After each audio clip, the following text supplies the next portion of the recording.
नीतीश कुमार को बिहार की राजनीति का शहंशाह यूं ही नहीं माना जाता। इफ्तार पार्टी बहिष्कार के मुद्दे पर उन्होंने कुछ ही घंटों में ऐसे बाजी पलटी कि तेजस्वी यादव सहित पूरा विपक्ष हैरान रह गया।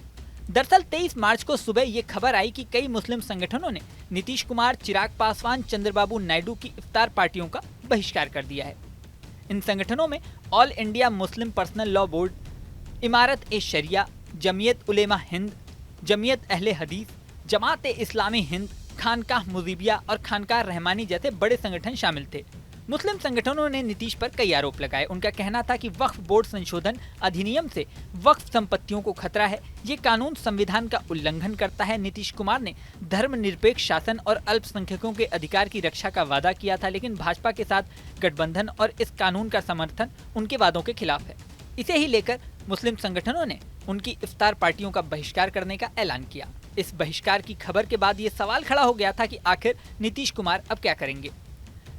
जिन नेताओं की पार्टियों का बहिष्कार किया गया उसमें सबसे प्रमुख नाम नीतीश कुमार का ही था। बिहार में कुछ ही महीनों में विधानसभा चुनाव हैं और बिहार में 17% से ज्यादा मुस्लिम हैं। जेडीयू को मुस्लिम वोट मिलते भी रहे हैं। ऐसे में सवाल था कि नीतीश कुमार का अगला कदम क्या होगा।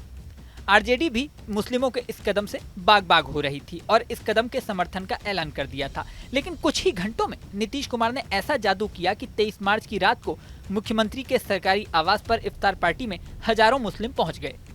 नीतीश कुमार ने एक्स पोस्ट पर इसकी तस्वीरें भी शेयर की हैं। साथ ही लिखा है कि एक अणे मार्ग स्थित नेक संवाद में पवित्र रमजान के अवसर पर रोजेदारों को दावत-ए इफ्तार पर आमंत्रित किया गया।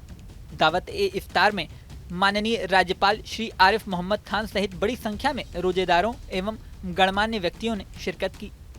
इफ्तार से पहले मित्तन घाट के सज्जादनशीन हजरत सैयद शाह शमीउद्दीन अहमद मुअम्मीन ने रमजान और रोजे की महत्ता पर प्रकाश डाला और सामूहिक दुआ की तथा राज्य की प्रगति, तरक्की, आपसी भाईचारे और मोहब्बत के लिए खुदा ए ताला से दुआएं की। कयास ये लग रहे हैं कि जिन संगठनों ने विरोध किया था उनके प्रतिद्वंदी संगठनों को साध लिया गया। सबसे बड़ी बात है कि राज्यपाल मोहम्मद आरिफ खान भी इस इफ्तार पार्टी में पहुंच गए, जिस वजह से कई मुस्लिम भी इस पार्टी में पहुंचे। इसके अलावा चिराग पासवान के मैसेज को भी बड़ी वजह माना जा रहा है। बाइकआउट की खबर के बाद चिराग पासवान ने मीडिया के सामने क्या कहा था, सुनिए। मदनी साहब का बहुत सम्मान करता हूँ, आदर करता हूँ। उनसे पुराने संबंध हम लोगों के रहे हैं। ऐसे में मैं जानता हूं कि उनकी अपनी चिंताएं हैं जिसको लेकर उन्होंने इस तरीके का फैसला लिया है। बहरहाल मैं बस उनसे इतना कहूंगा कि जिनको उन्होंने मुसलमान समाज का संभवतः ठेकेदार बनना सही समझा है, क्या वो लोग उनके हितों का संरक्षण कर पा रहे हैं? आप भले हमारे इफ्तार में मुस्लिम संगठनों को आप कहें कि भाई ना जाएं, मुख्यमंत्री जी के इफ्तार में आप कहें कि वो ना जाएं, चंद्रबाबू नायडू जी के इफ्तार में उनको कहें कि वो ना जाएं, पर जो लोग राजद के इफ्तार में जा रहे हैं, बताएं कि इन लोगों ने क्या किया है मुसलमानों के लिए।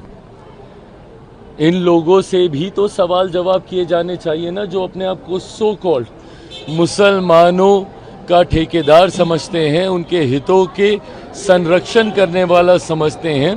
पूछा तो इनसे भी जाना चाहिए। माना जा रहा है कि चिराग पासवान के इस मैसेज ने माइंडसेट को बदलने का काम किया। वहीं तेजस्वी यादव सहित पूरी आरजेडी के बारे में मीडिया रिपोर्ट्स में कहा जा रहा है कि वो नीतीश कुमार के इस नए दांव से हैरान है। इस मुद्दे को जिस तरह से भुनाने की प्लानिंग हो रही थी, वो प्लानिंग अब फेल होती दिख रही है। हालांकि कई राजनीतिक विशेषज्ञों का कहना है कि ये मुद्दा अभी खत्म नहीं हुआ है।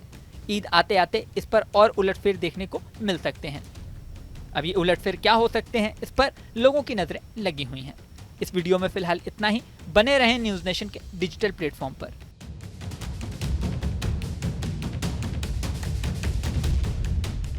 न्यूज़ नेशन अब व्हाट्सएप पर। खबरों के ताजा अपडेट के लिए न्यूज़ नेशन के इस क्यूआर कोड को स्कैन करें।